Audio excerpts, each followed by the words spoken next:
Gracias.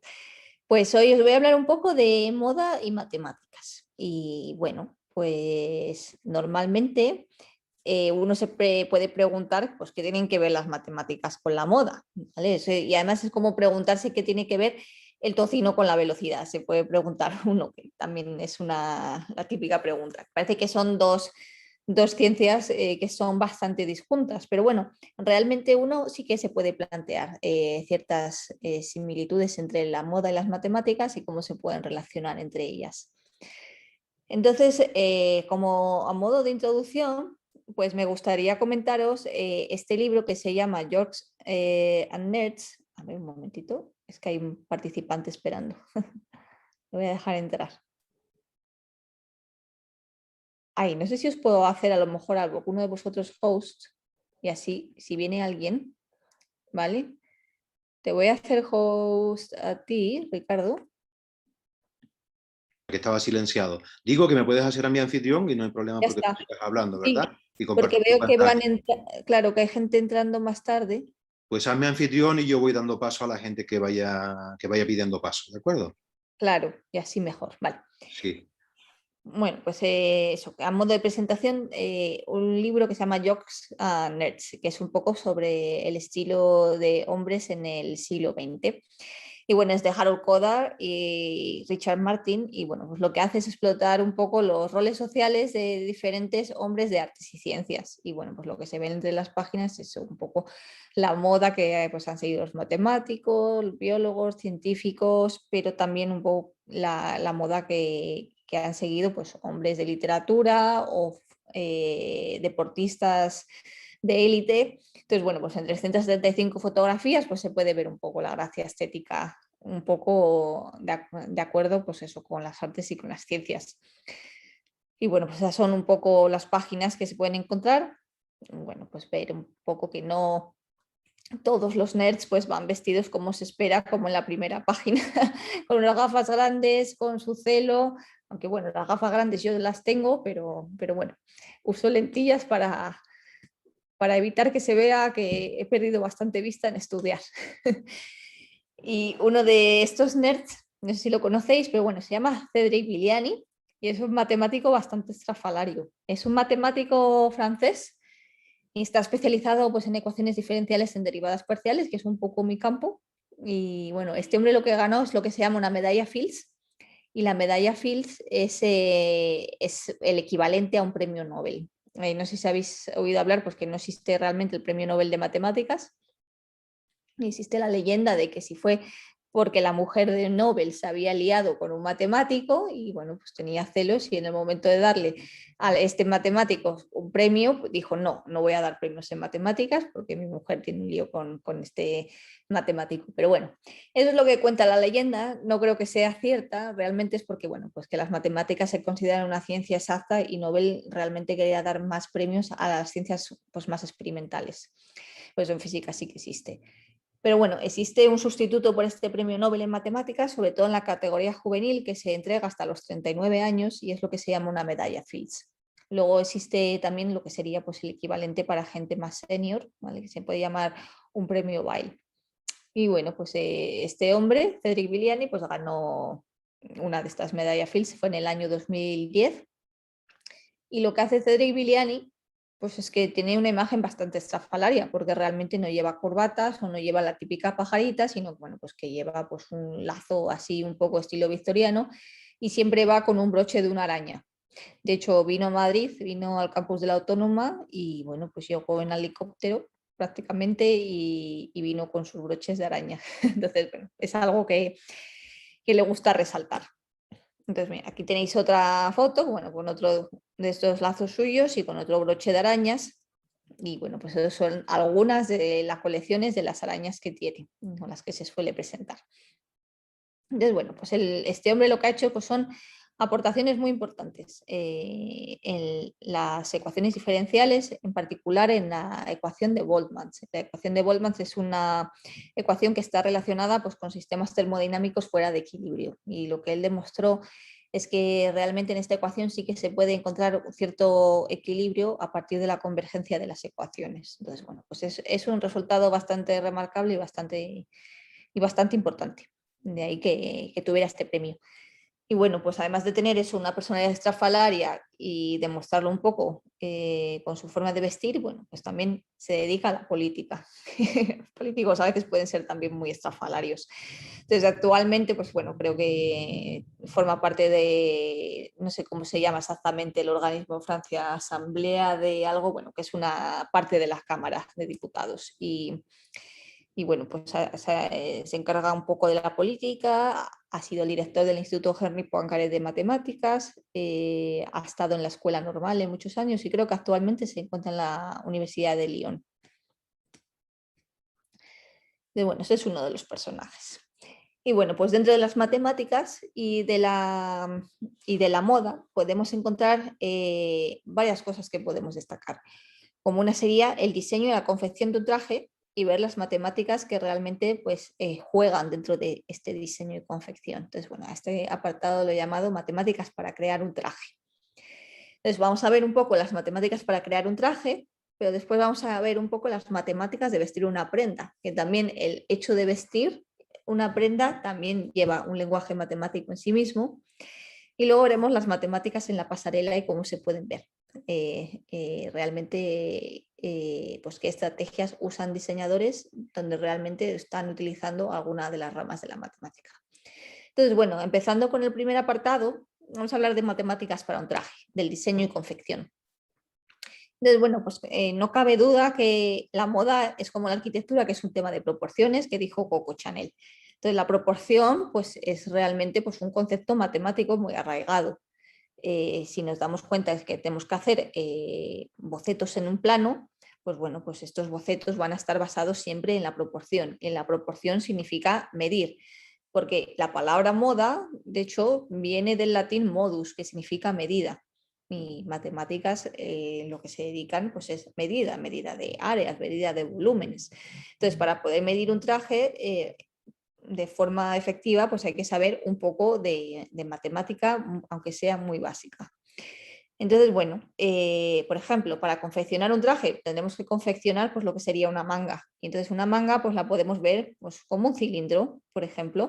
¿Y qué pasa? Pues que este cilindro, nosotros si queremos una manga y que podamos sacar pues, la mano por la manga, pues realmente uno de ellos, de estos cilindros, no va a existir, ni siquiera el otro, porque el otro va a ir unido al hombro. Entonces tenemos que saber un poco lo que sería el desarrollo de un cilindro, ¿vale? Este sería pues el desarrollo que pasa de un volumen tridimensional de un cilindro a lo que sería una proyección en el plano y ver pues eso, su desarrollo. Entonces para saber su desarrollo tenemos que saber cuánto va a medir el círculo de la manga, que sería 2πr, y la altura de este cilindro pues sería precisamente el largo de la manga que vamos a necesitar. Entonces, bueno, pues hay que saber un poco de proyección de 3 dimensiones a 2 dimensiones, además de saber de medir estas longitudes, como es eso, cómo se vería el cilindro en el plano, para saber exactamente pues, cuál sería la altura y cuál sería pues, lo que sería el diámetro para meter nuestro brazo dentro de la manga. Entonces, de manera similar, cuando, por ejemplo, vamos a hacer pues, una camisa o un vestido, ¿qué ocurre? Bueno, pues que la parte frontal del vestido vendrá dada por una de las caras del vestido. Entonces, para una de las caras pues necesitaremos un plano, ¿vale? Un plano en el que vamos a hacer la parte frontal. Pero ¿qué ocurre? Vamos a tener la parte frontal y vamos a tener la parte posterior, que sería la parte de la espalda. Y entre el pecho y la espalda tenemos un cierto volumen. Entonces, bueno, tendríamos lo que serían 3 medidas. Sería la medida del plano, que sería la primera cara esta que tenemos aquí. Luego tendríamos la segunda cara, que sería la de atrás, que sería pues, la medida para nuestra espalda, y luego pues, el espacio que tenemos entre la espalda y nuestro frente, nuestro pecho, pues sería la medida volumétrica. Entonces, bueno, pues eso se puede expresar en un sistema de coordenadas, ¿vale? Que serían los sistemas euclides a los que estamos acostumbrados y bueno, pues lo que todos hemos visto en las matemáticas básicas en el instituto, que son 3 ejes coordenados que nos van a representar pues el plano más una altura que nos daría el volumen. Entonces, bueno, que sería la capacidad. Entonces, para confeccionar, pues realmente no solo tenemos que hacer bocetos planos, sino que realmente tenemos que tener en cuenta, más allá, una medida volumétrica. Entonces, bueno, para poder medir vamos a utilizar una serie de herramientas. Y bueno, pues estas herramientas, una de ellas es la regla francesa. No sé si habéis oído hablar de ella, pero bueno, la regla francesa es esta regla, pues eso que vemos así, que está como curvada, y es una herramienta pues muy específica para crear ciertas curvas, como es la curva de la cadera, la curva de un escote, la curva de una cabeza de manga. Por ejemplo, aquí lo vemos pues, para los pantalones, para el tiro, pues se utiliza este tipo de regla francesa bombada. Para una falda, que sería pues, la curva de cadera, pues se utilizan pues, también reglas de este tipo abombadas. Para la manga, igualmente, incluso para los el collar, ¿cómo se dice? No sé, se me ha ido el nombre. Para el cierre de las camisas, ¿vale? Entonces, pues estas reglas están específicamente diseñadas para algo con curvatura. Entonces, esta regla, la regla francesa, está basada en una curva matemática y la curva matemática se llama cicloide. Entonces, esta sería lo que se llama la curva cicloide. Entonces, es una curva que cuando estamos muy lejos, creo que el puntero se ve, ¿verdad? En la presentación. Ay, se dice cuello de la camisa. Yo no sé por qué se me había ido la palabra del inglés y no me venía cuello de la camisa. Entonces, esta curva, cuando nos vamos aquí, tengo el puntero muy lejos, pues es una curva que es tangente. Tangente quiere decir que toca, está tocando al eje X, ¿vale? Y nos vamos a ir montando sobre esta curva, ¿vale? Y nos vamos a ir acercando poco a poco, montados sobre la curva, hacia el centro. Entonces, si os dais cuenta, a medida que yo me monto en la curva, cuanta más distancia estoy recorriendo montada sobre la curva, más pequeño se va haciendo el radio. ¿Vale? Entonces, si sigo recorriendo más y más y más y más, me acerco aquí, a un punto aquí que tiene un radio menor que un punto aquí, ¿vale? Que es el que he recorrido menos espacio partiendo de este punto de inicio. Entonces se dice que el radio de curvatura disminuye de forma inversamente proporcional a la distancia recorrida. O sea que cuanta más distancia recorro, más pequeño es. Esa es la relación de proporcionalidad inversa. ¿Vale? Entonces se define la curvatura como 1 partido por R, donde R es el radio. Entonces, aquí 1 partido por el radio, cuando el radio es muy grande, la curvatura, ¿cuál será? 0, exactamente. Entonces, la curvatura de una recta se dice que es 0, porque aquí es cuando llegamos básicamente pues, a tener una recta. ¿Vale? Otro de las herramientas que se utilizan en el patronaje pues, es el triángulo de Reuleaux. Y es una herramienta pues, que también se diseña, que se utiliza en el diseño. Y se llama también tiza de sastre. ¿Vale? Entonces, bueno, pues es una herramienta que es parecida a un triángulo equilátero, pero es un triángulo equilátero con bordes abombados. De hecho, viene de formar estas 3 cosas. Si coges 3 circunferencias, ¿vale? Y se cortan entre ellas y tenemos en cuenta el espacio de unión entre ellas, pues bueno, se puede trazar lo que es un triángulo equilátero y teniendo en cuenta los bordes de la circunferencia, se forma ese triángulo abombado. Y bueno, pues es una herramienta que es alternativa a utilizar una circunferencia y lo que tiene es que el ancho siempre se mantiene constante porque la curvatura es constante. Entonces, 2 herramientas geométricas que mantienen su curvatura constante siempre, una es la circunferencia y otra es este triángulo de Reuleaux, que de manera que por cualquier parte que traces 2 rectas tangentes al triángulo siempre van a tener el ancho constante. Entonces, bueno, pues para el diseño de prendas y cosas así, pues es una herramienta que tiene su interés. Bueno, pues habiendo visto un poco que realmente en la confección tenemos que tener en cuenta el concepto primordial de medida, y el concepto primordial de medida está basado un poco en conocer algo de la geometría proyectiva, pasar de un volumen a un plano, algo en el tema de proporciones que nos enseñan con triángulos, el teorema de Tales, etc. Y además teniendo en cuenta que las herramientas tienen que tener este tipo de geometría para poder trazar lo que serían conceptos matemáticos como son la curvatura o el paralelismo, pues con eso tendríamos una sección que sería eso, cómo confeccionar un traje realmente lleva cierta base matemática. De hecho, muchas instituciones están empezando ya a introducir algunas asignaturas de matemáticas entre sus asignaturas, porque creo que es el Instituto Tecnológico de Massachusetts el que tiene una parte de diseño de moda y bueno, pues tienen una asignatura de álgebra lineal introductoria y también pues tienen algunas asignaturas de matemáticas que han intentado empezar a poner en estas carreras que en principio pues eso, donde las matemáticas pues nunca han tenido mucho juego, pues realmente ahora se hace unas pequeñas asignaturas introductorias. Entonces incluso los planes educativos están un poco cambiando. Y en Estados Unidos es donde se están empezando a ver. No sé, realmente aquí en las escuelas de diseño, de hecho me han dicho que la Politécnica está haciendo una colaboración con la escuela de diseño en el que algunos estudiantes quieren hacer sus trabajos de fin de grado basados en las matemáticas y que van a hacer algo así. O sea que realmente está empezando a haber una colaboración entre departamentos de matemáticas y ya escuelas de diseño aquí. Creo que puede ser muy interesante.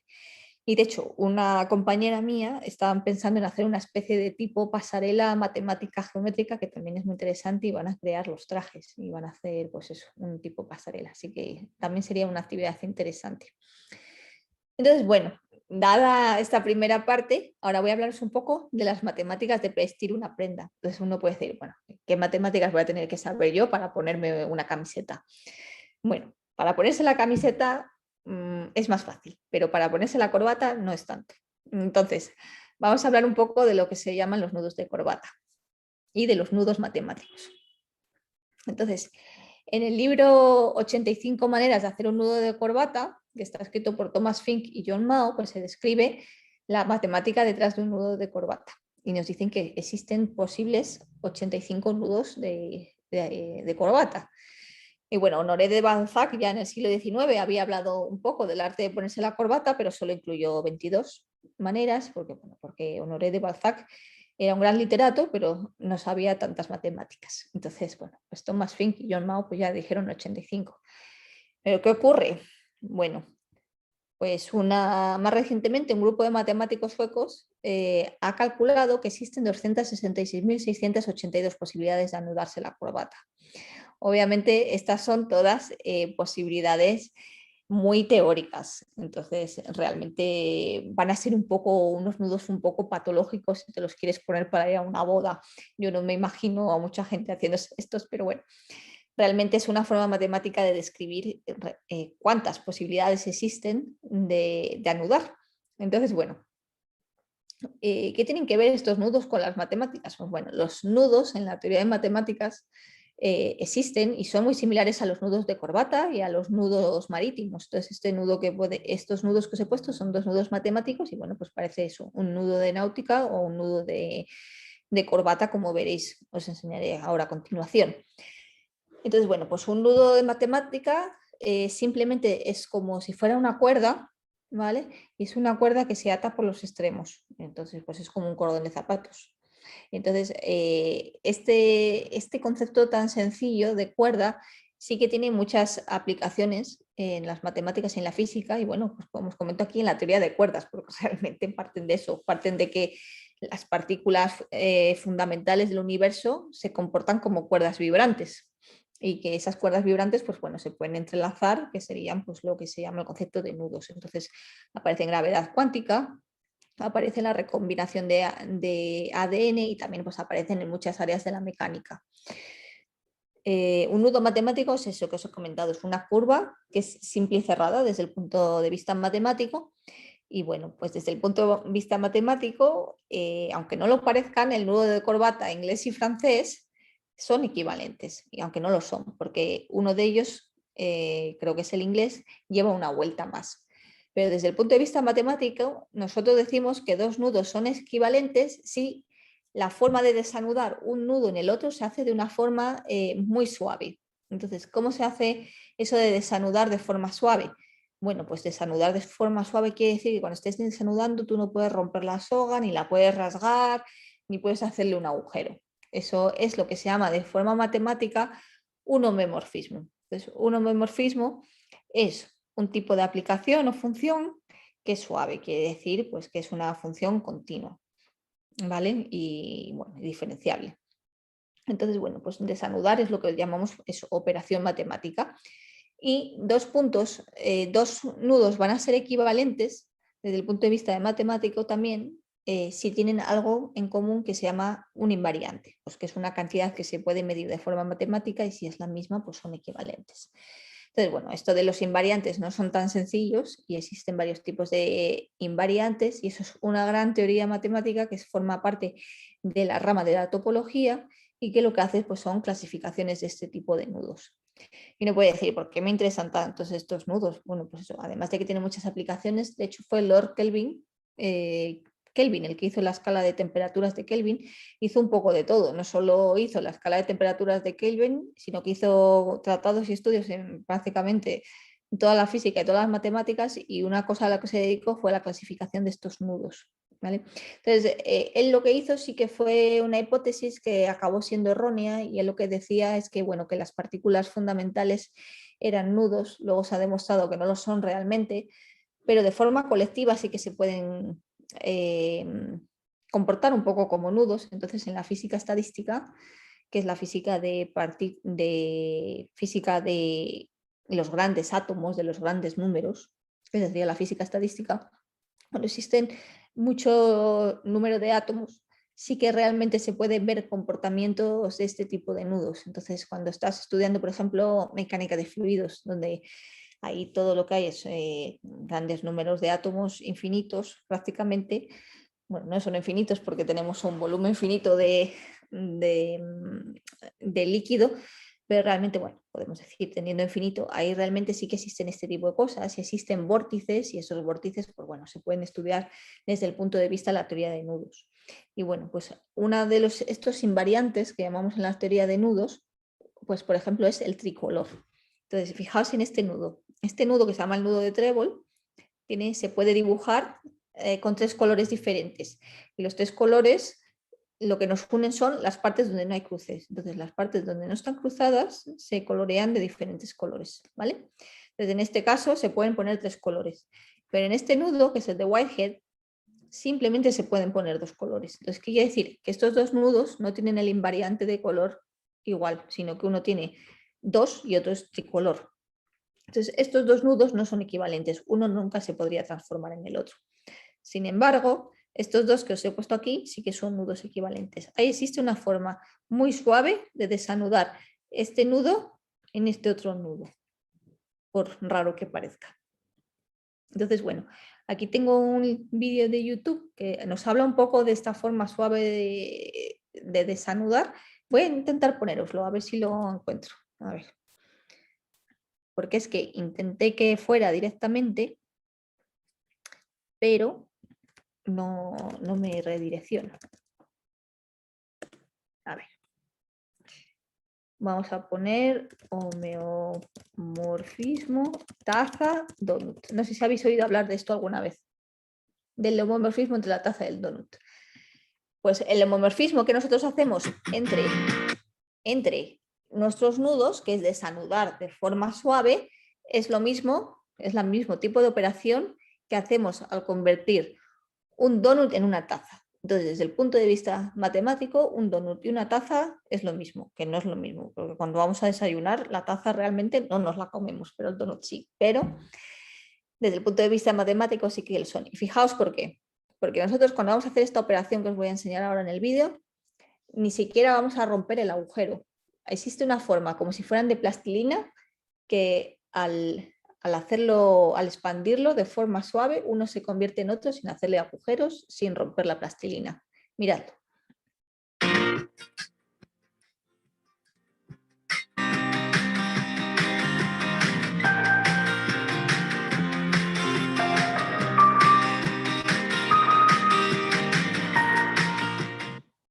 Entonces, ahí se ve más o menos bien que hemos pasado, pues eso, de lo que es una rosquilla a la taza de forma suave y se puede pasar de una a otra. Entonces, quiere decir que la operación que hemos establecido es invertible desde el punto de vista matemática, sino que no solo va desde el donut a la taza, sino que también va de la taza al donut. Eso quiere decir que la operación es invertible y además cuando vamos a componer las dos operaciones tenemos la identidad. La operación de identidad desde el punto de vista matemático significa que no hacemos nada.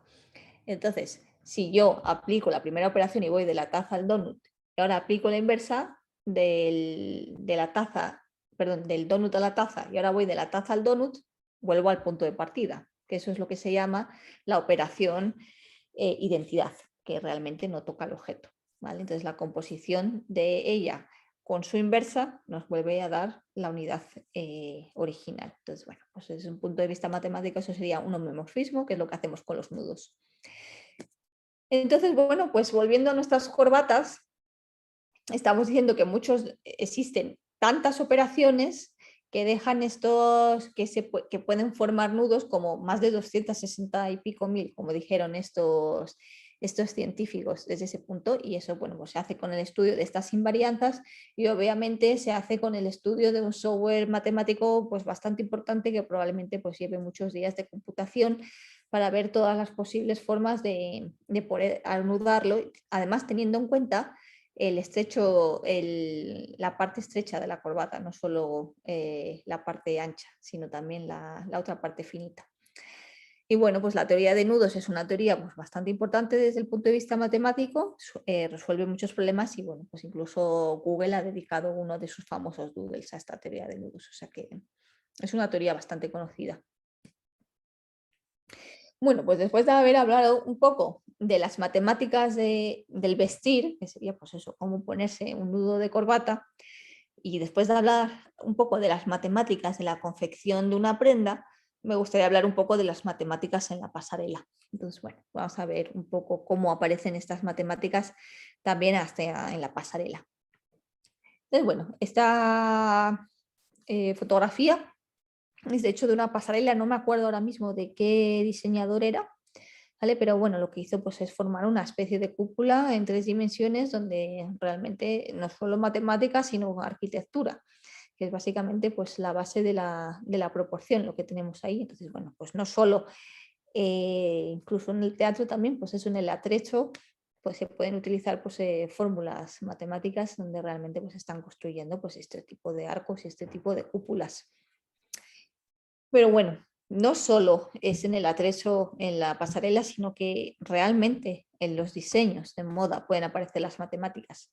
Entonces hubo un evento bastante interesante que se llamó La moda y la matemática avanzada convergen en Miyake, que fue un evento pues, que generó mucho interés en la comunidad matemática entre los diseñadores de moda.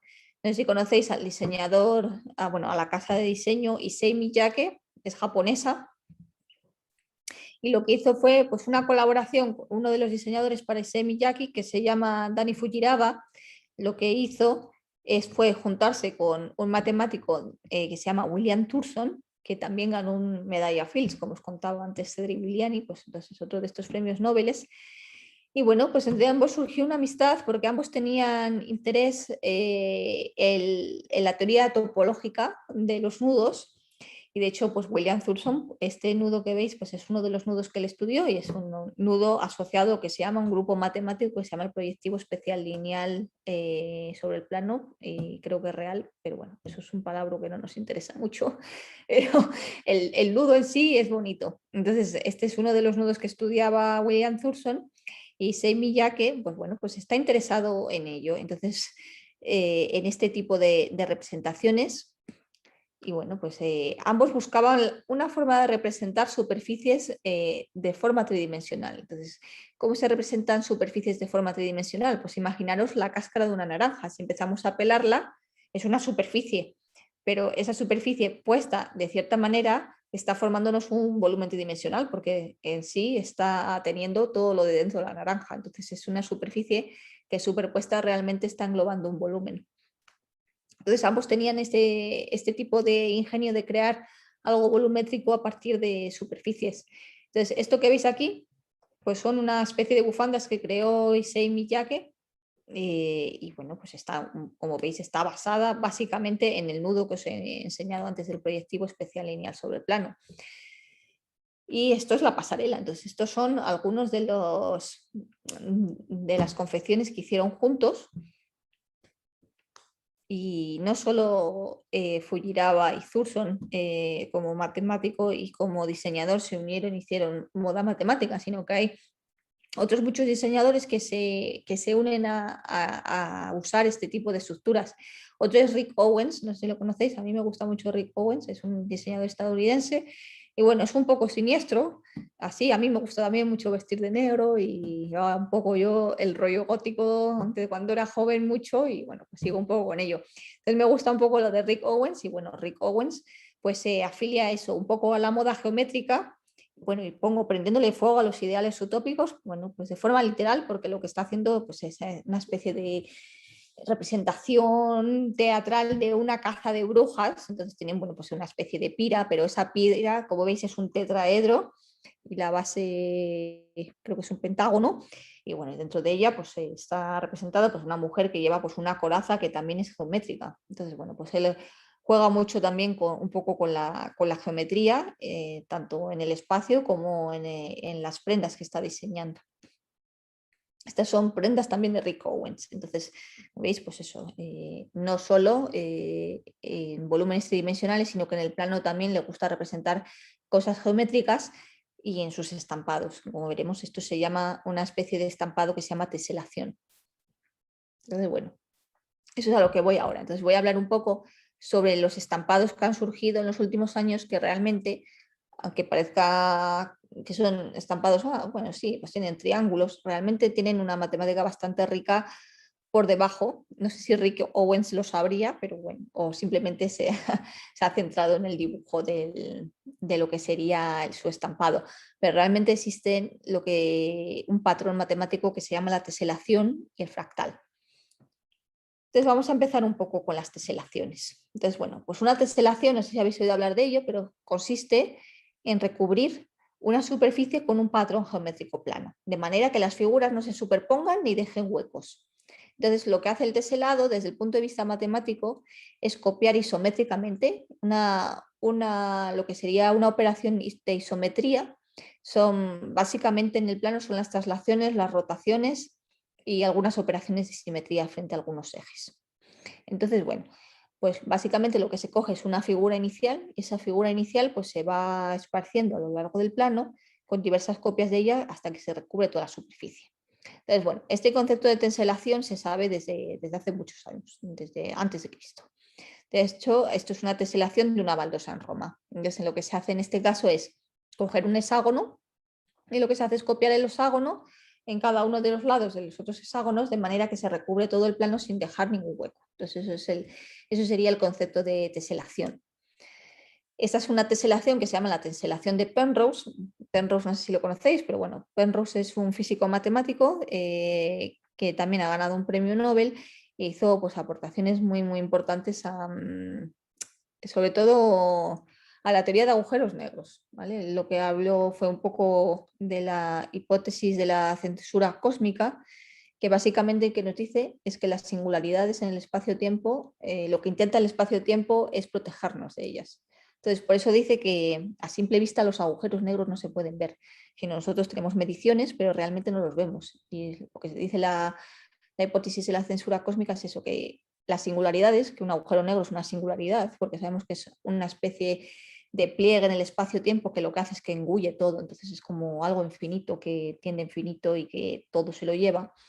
Pues lo que hace el espacio-tiempo es protegernos de estas cosas, que no veamos estos fenómenos. Bueno, pues este hombre también pues era igual que Lord Kelvin, os he contado que hizo una escala de temperaturas y luego habló de los nudos, pues Penrose también pues, es un poco multifuncional. Entonces no solamente nos habló un poco de los agujeros negros, sino que también nos ha hablado pues, de las teselaciones. Y esta es la teselación de Penrose y bueno, pues esta teselación es bastante importante y se ha probado que este tipo de teselaciones aparece en cuasicristales. Entonces, bueno, pues es una teselación que realmente, además de ser bonita, pues se aplica un poco a la estructura cristalina pues, de minerales y de ciertos elementos químicos. Esta es otro tipo de teselación, ¿vale? Esta sería pues, una teselación cúbica, es una teselación sencilla, y, bueno, la pongo ahí de ejemplo. Y estas son teselaciones de Rick Owens, que son teselaciones basadas en triángulos. Entonces, bueno, pues él en sus patrones estampados ha utilizado esta fórmula y este patrón matemático llamado teselación, que realmente, pues bueno, él habrá hecho sus diseños. Yo no sé si ha estado pensando en que realmente las operaciones de una teselación tienen que ser isometrías y que tienen que ser rotaciones, traslaciones y simetrías a partir de ejes, pero bueno, realmente lo sepa o no, realmente lo está utilizando. Entonces, bueno, estaría bien que hubiera venido a la charla Rick Owens y que nos dijera si realmente sabe estas cosas. Y bueno, esto es una pasarela de él que, bueno, pues simplemente los trajes se ve que tienen cierta trasfondo geométrico y además la puesta en escena, porque le gusta hacer pues esta especie de túneles infinitos en el que nos da pues eso, una especie de intuición geométrica de todas estas cosas. Este es Issei Miyake, este traje, y bueno, pues veis que es una teselación de los cubos que os he enseñado antes, pues bueno, pues aparecen en sus diseños.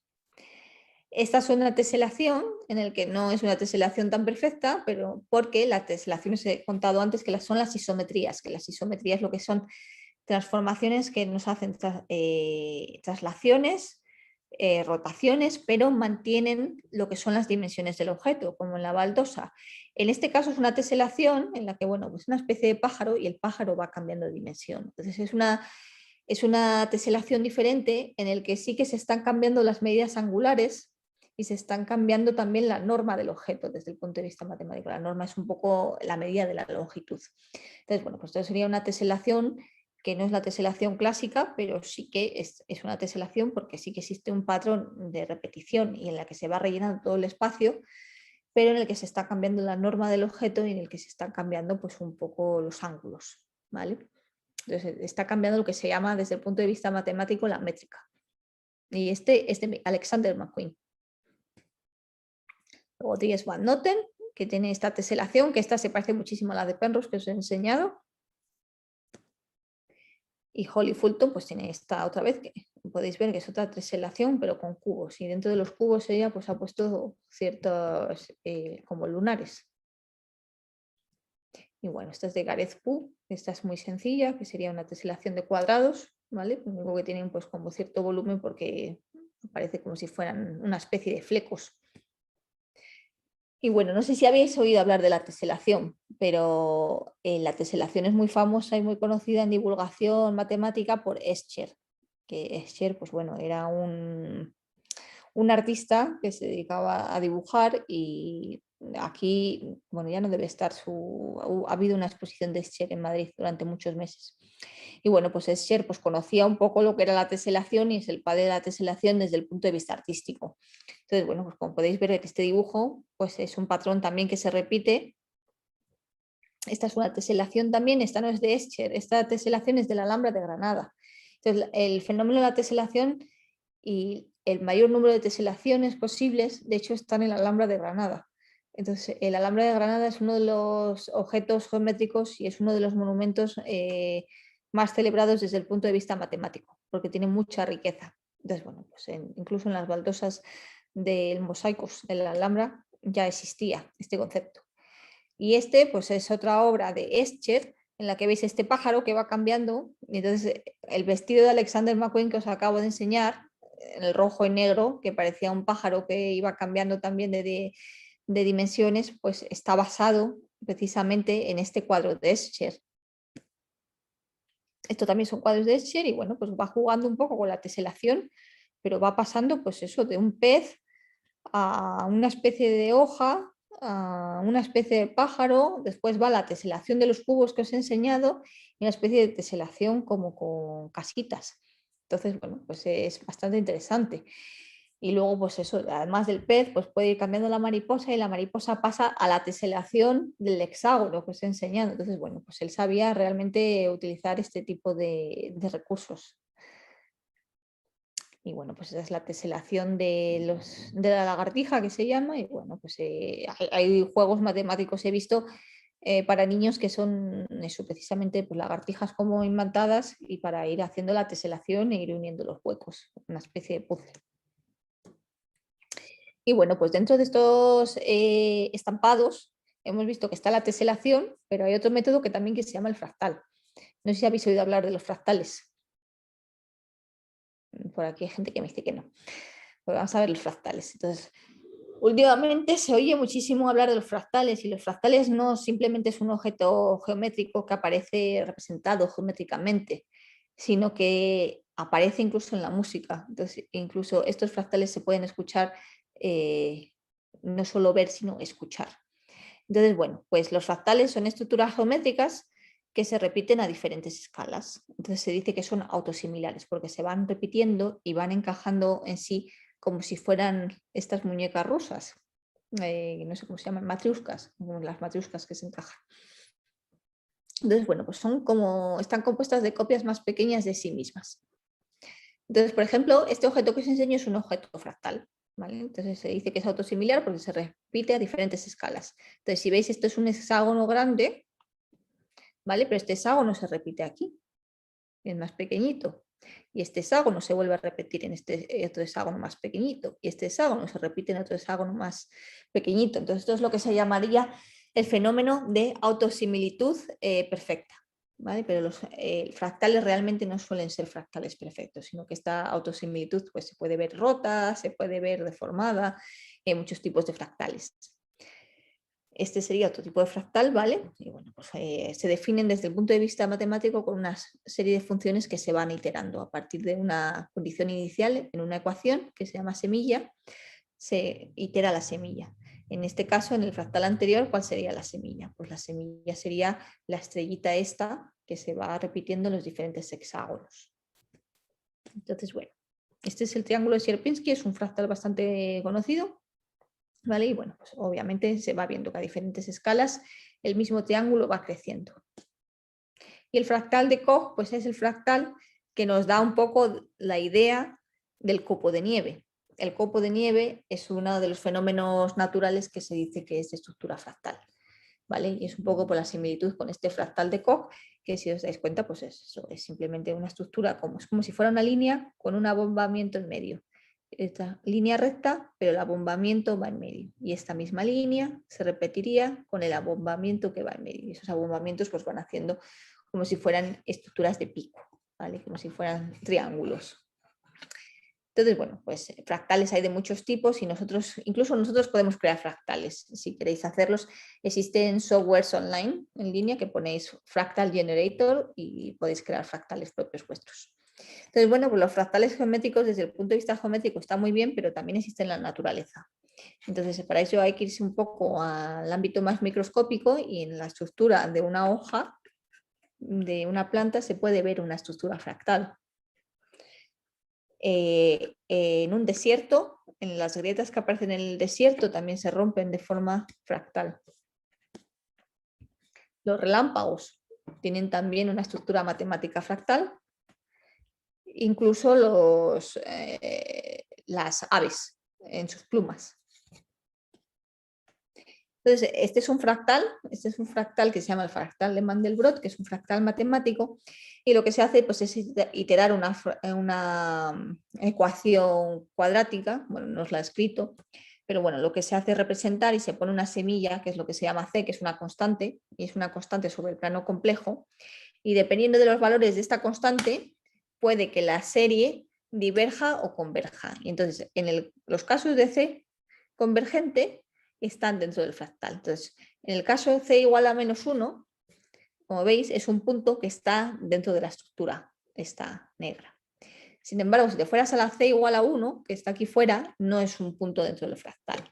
Entonces, quiere decir que dependiendo de esa constante que elijamos en la ecuación, esos puntos van a estar dentro de la estructura negra o no. Entonces, si nosotros representamos todos los puntos de C en el plano complejo, los que se quedan dentro de la estructura negra van a ir formando una estructura fractal. Y si veis, pues este círculo con este círculo pequeñito es el mismo que está aquí con este círculo pequeñito, y si fuéramos viendo las diferentes escalas, si fuéramos agrandando este fractal cada vez haciendo los intervalos más pequeños, seguiría repitiéndose así de forma infinita, y también pues, si hacemos un zoom y vamos viéndolo en agrandado. Entonces, bueno, pues esos serían los valores de la C que corresponden. Entonces, desde el punto de vista matemático, así es como se construyen, con una serie de funciones iteradas sobre el plano complejo para ciertos valores de la semilla, que sería esta C. Entonces, bueno, esto es el que se llama el fractal de Mandelbrot.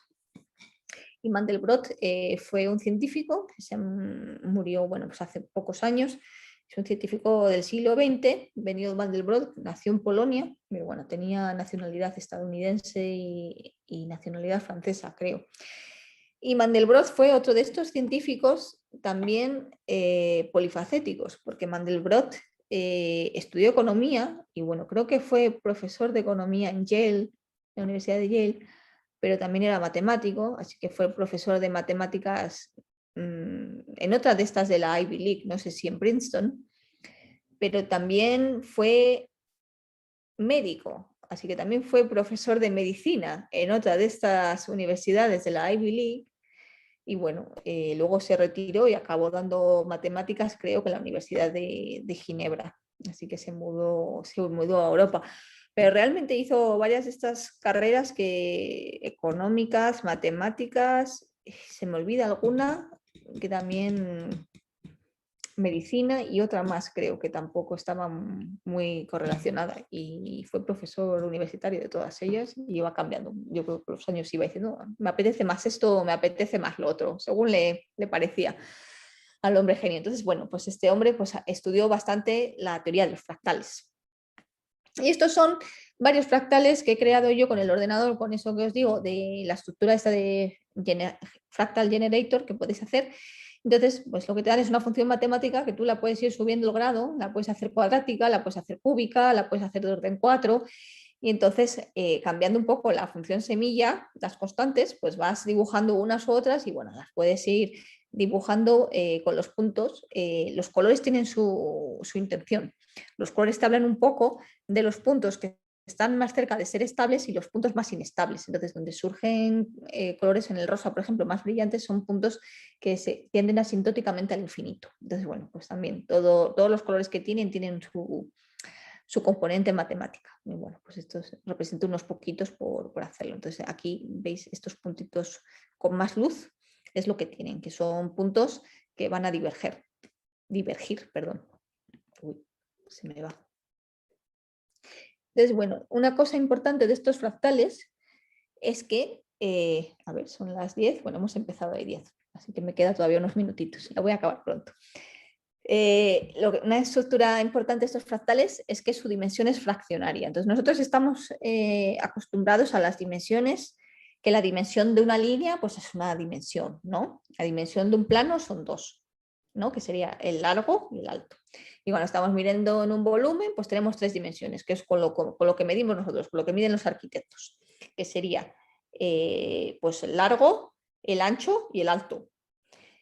Si le preguntas a un físico y le dices cuántas dimensiones hay, pues te va a decir que 4, porque en física hay que medir el tiempo también. Entonces te van a decir, vamos a medir el ancho, el largo, el alto y cómo van cambiando los puntos que están en ese volumen a lo largo del tiempo. Entonces ahí tenemos 4 dimensiones, ¿vale? Entonces el concepto de dimensión cambia un poco dependiendo de dónde nos estemos comportando. Y a medida que vamos subiendo a física de mayores energías, pues vamos a subir incluso hasta las 11 dimensiones, que son las de la teoría M que se habla. ¿Vale? Pero en estas dimensiones que estamos hablando son dimensiones enteras, son 1, 2, 3, 4. Bueno, la dimensión de un fractal es una dimensión fraccionaria. Entonces es un concepto bastante interesante. Y bueno, esto fue estudiado por Hausdorff. Y bueno, es lo que nos cuenta aquí Benioff Mandelbrot, que son las nubes no son esferas, las montañas no son conos, las costas de los países no son círculos, las cortezas de los árboles no son lisas, ni los relámpagos viajan en línea recta. ¿Por qué? Porque son de estructura fractal. Entonces no nos podemos medir con una dimensión de los que estamos acostumbrados. Entonces, por ejemplo, imaginad un ovillo, ¿vale? Un ovillo de lana de 10 centímetros de diámetro, ¿vale? Y tiene pues hilos que son de 1 milímetro de sección. Y os pregunto, ¿cuántas dimensiones tiene un ovillo?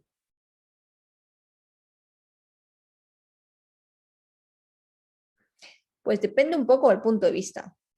Porque si yo veo el ovillo a 10 metros de distancia, y yo que veo un poco mal, veré un punto. Entonces sería como la dimensión de un punto, vería una dimensión 0.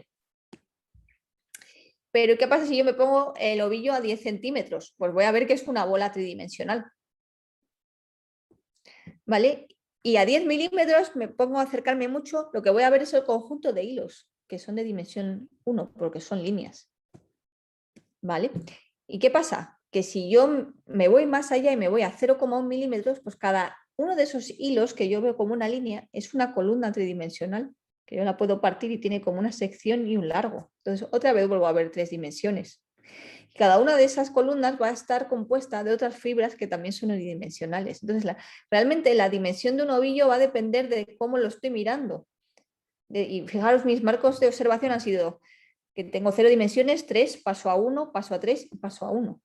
Entonces, cuando hablamos de las dimensiones del universo y decimos, ¿cuántas dimensiones hay en el universo? Estamos siempre midiendo un espacio euclídeo. Te dicen, realmente la teoría física te dice que hay 11.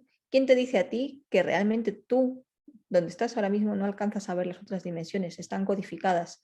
Porque yo el ovillo, depende de dónde lo mire, veo que es un punto o puedo ver toda su estructura con toda su riqueza. Entonces, realmente estamos en un mundo en el que no sabemos cuántas dimensiones estamos. Realmente donde estamos aquí y lo que nos vale para medir son 3 o 3 más 1 si tenemos en cuenta el tiempo. Pero hay muchas cosas desconocidas que aún nos queda por saber.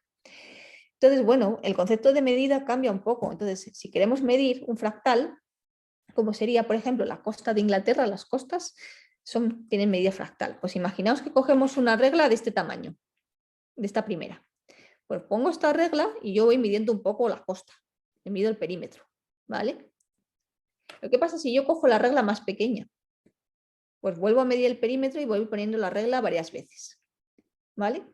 ¿Y qué pasa si hago la regla más pequeña? Pues cada vez la hago más pequeña y la puedo coger cada vez más pequeña, de manera que mis reglas sean pues piedras o conchitas de mar. Pero luego digo, voy a coger granos de arena cada vez más pequeños. Bueno, pues este concepto es que cada vez que hago la regla más pequeña, el perímetro que voy a ir midiendo será más grande.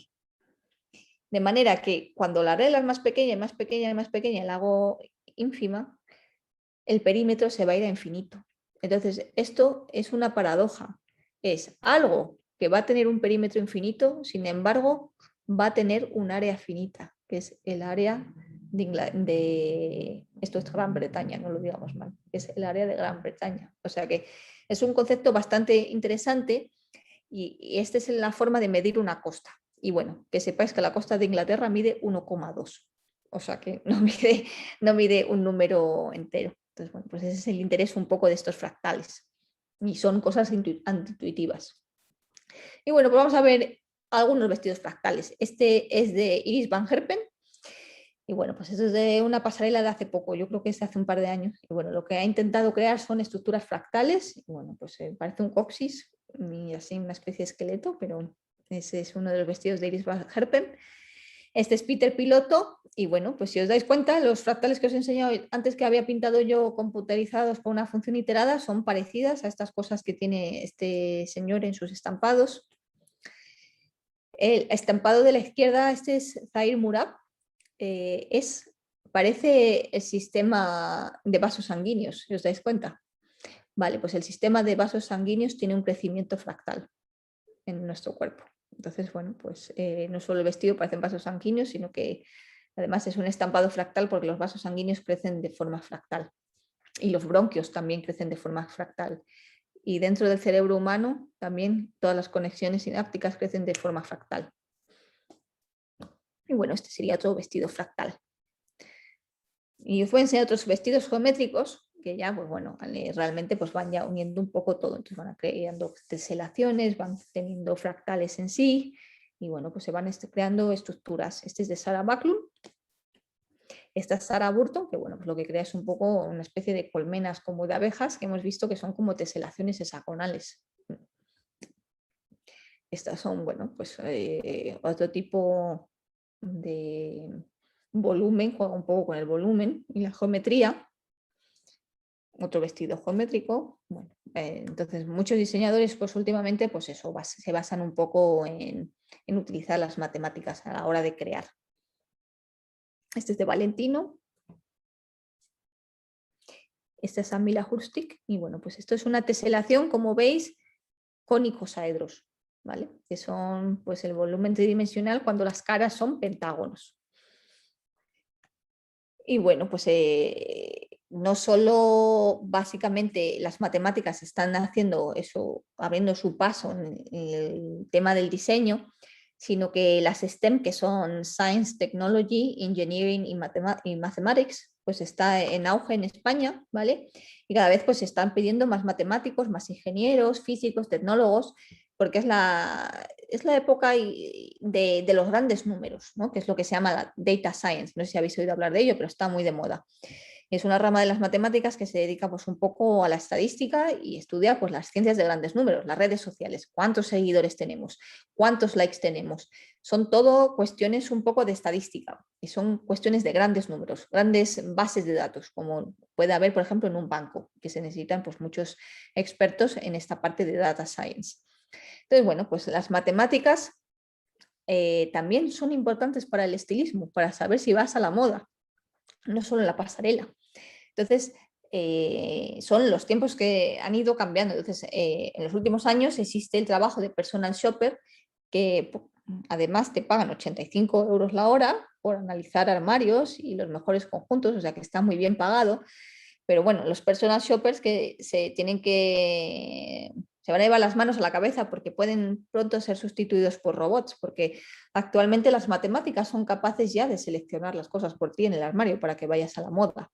Entonces, se prevé que hacia el año 2100 pues ni siquiera va a hacer falta tener un personal shopper o un asistente de imagen, porque ya vamos a estar reemplazados completamente por robots, porque existe un algoritmo que está creado por un proyecto español, además, que desarrolla en el CSIC y en la Universidad de Cataluña, en la Politécnica de Cataluña, y es un algoritmo que es capaz de reconocer pues, patrones inspeccionando fotografías. Entonces, lo que se hace es que se pone en su base, bueno, ellos han puesto más de 144.000 imágenes y lo que hacen son estudios estadísticos, si vas a la moda o no, dictado por un modelo probabilístico que te cuenta pues, el tipo de prenda que se lleva dependiendo del sexo, de la edad y dependiendo de los likes que la gente, pues que un influencer puede tener en Instagram. Entonces, bueno, pues este tipo de software lo que te hace es también decirte, dadas tus medidas corporales y tu edad, pues qué tipo de prendas deberías llevar basado en lo que se ha visto en las redes sociales. Entonces, incluso las ciencias y las matemáticas y la programación están empezando a tener un gran auge, incluso hasta en esto de ir a la moda. Entonces, creo que es indiscutible que las matemáticas y la moda pues tienen a estas alturas, con todo lo que os he contado, creo que es indiscutible que existe una cierta relación entre las dos y es una relación pues bastante estrecha. Y también os planteé la pregunta de qué relación existe entre el tocino y la velocidad. Bueno, pues que sepáis que, imagino que algunos lo sabréis, que también existe cierta correlación porque los ejes de los carros y las carretas pues solían engrasarse con tocino para facilitar la marcha a falta de aceite. Entonces, bueno, pues sea cual sea, lo cierto, pues que muchas veces es posible explicar lógicamente un nexo entre dos actividades tan disjuntas como a priori son las matemáticas y la moda. Y nada, me gustaría daros las gracias por vuestra atención enseñándoos esta fotografía, donde son William Thurson, que es el matemático que ganó el Medalla Fields Premio Nobel, y este es Dari Fujiraba para Issei Miyake, y están pues unidos por un nudo cuando hicieron pues esta pasarela que es pues de alta costura y que realmente pues fue un evento bastante interesante y bueno, pues ha habido mucha prensa y muchos reportajes acerca de ello y fue hace unos años. Nada, muchas gracias por vuestra atención y espero que os haya gustado.